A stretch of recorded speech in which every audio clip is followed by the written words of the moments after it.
आपको बताया था। अब हम इस पोषण के प्रकार के बारे में पढ़ेंगे। स्वपोषी, विषमपोषी। स्वपोषी पोषण इस जीव जगत में बहुत महत्वपूर्ण है। स्वपोषी पोषण के द्वारा ही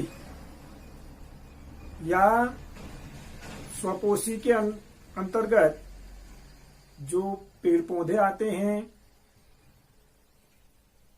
कुछ जीवाणु आते हैं, ये अन्य जीवों के लिए भी भोजन निर्मित करते हैं। स्वपोषी पोषण में सरल अजैविक पदार्थों के द्वारा पेड़ पौधे अपने भोजन का निर्माण करते हैं। उन पदार्थों में कार्बन डाइऑक्साइड, जल, क्लोरोफिल, सूर्य का प्रकाश, इनके द्वारा भोजन का निर्माण होता है। और भोजन निर्माण की इस प्रक्रिया को हम प्रकाश संश्लेषण कहते हैं। प्रकाश संश्लेषण क्रिया के द्वारा पेड़ पौधे भोजन बनाते हैं। यह वह प्रक्रम है जिसमें स्वपोषी बाहर से लिए गए पदार्थों को ऊर्जा रूप में संचित करते हैं, ऊर्जा रूप में परिवर्तित कर देते हैं। इस महत्वपूर्ण क्रिया के लिए या हमारे जीवन में जो भी क्रियाएं होती हैं या जो भी काम हम करते हैं, चाय बनाने से लेकर के खाना बनाना, घर बनाना या कोई प्रोजेक्ट तैयार करना, तो उसके लिए हमें पहले रूपरेखा तैयार करनी पड़ती है। उसके उपरांत उसके लिए कच्ची सामग्री तैयार करनी पड़ती है। अगर आप घर में चाय बना रहे हैं तो उसके लिए आपको चाय पत्ती की आवश्यकता पड़ेगी, दूध की आवश्यकता पड़ेगी, पानी की आवश्यकता पड़ेगी। अगर आप स्वादिष्ट बनाना चाहते हैं तो और चीजें उसमें डाल सकते हैं। उसके उपरांत ही आपकी चाय बन सकती है। उसी प्रकार प्रकाश संश्लेषण क्रिया में या प्रकाश संश्लेषण क्रिया के लिए भी कुछ कच्चे पदार्थों की आवश्यकता पड़ती है। इन कच्चे पदार्थों में सूर्य का प्रकाश, क्लोरोफिल, कार्बन डाइऑक्साइड, जल। सूर्य का प्रकाश पेड़ पौधे सूर्य से लेंगे, जल को पेड़ पौधे जड़ों की सहायता से भूमि से लेंगे, कार्बन डाइऑक्साइड को पर्यावरण से लेंगे। और इस कार्बन डाइऑक्साइड को लेने के लिए पेड़ पौधों में विशेष संरचना होती है जिसे हम रंध्र कहते हैं। और इन रंध्रों के बारे में आप पिछली कक्षा में पढ़ भी चुके हैं। इन संरचनाओं के द्वारा ही जो कार्बन डाइऑक्साइड है उसको पेड़ पौधे लेते हैं और ऑक्सीजन को छोड़ते हैं।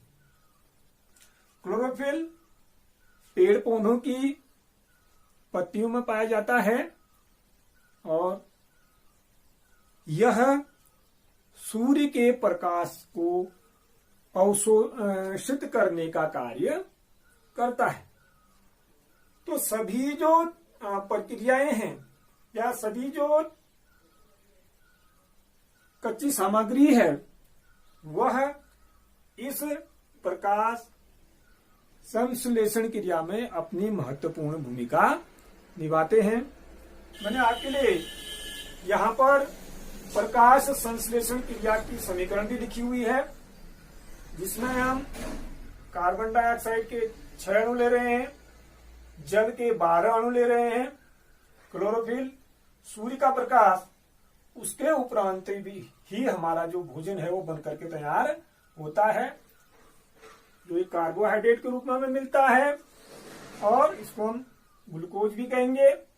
उसके अलावा जो जीवनदायिनी ऑक्सीजन है वह हमें इस प्रक्रिया के दौरान प्राप्त होती है।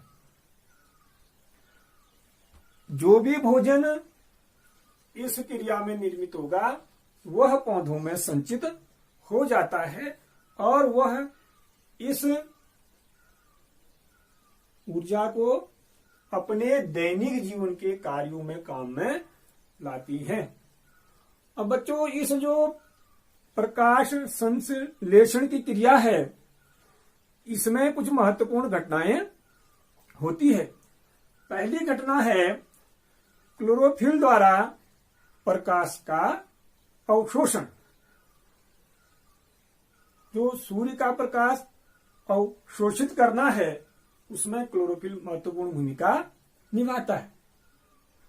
दूसरा कार्य है इस प्रकाशीय ऊर्जा को रासायनिक ऊर्जा में बदलना।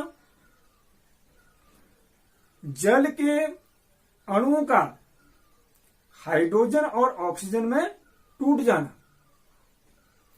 प्रकाशीय ऊर्जा रासायनिक ऊर्जा में बदलेगी और जल के अणु ऑक्सीजन और हाइड्रोजन में टूट जाएंगे। तीसरी जो महत्वपूर्ण घटना है कार्बन डाइऑक्साइड का कार्बोहाइड्रेट में अपचय। पहली घटना क्लोरोफिल द्वारा प्रकाश ऊर्जा को अवशोषित करना। दूसरी घटना है प्रकाश ऊर्जा को रासायनिक ऊर्जा में बदलना तथा जल अणु का ऑक्सीजन और हाइड्रोजन में अपघटित हो जाना। और तीसरी महत्वपूर्ण घटना है कार्बन डाइऑक्साइड का कार्बोहाइड्रेट में अपचय। कार्बन डाइऑक्साइड कार्बोहाइड्रेट में अपचयित हो जाती है। तो ये था हमारा स्वपोषी पोषण। अब कल की जो वीडियो है हम उसमें विषम पोषी पोषण और उसके प्रकारों में के बारे में जानेंगे।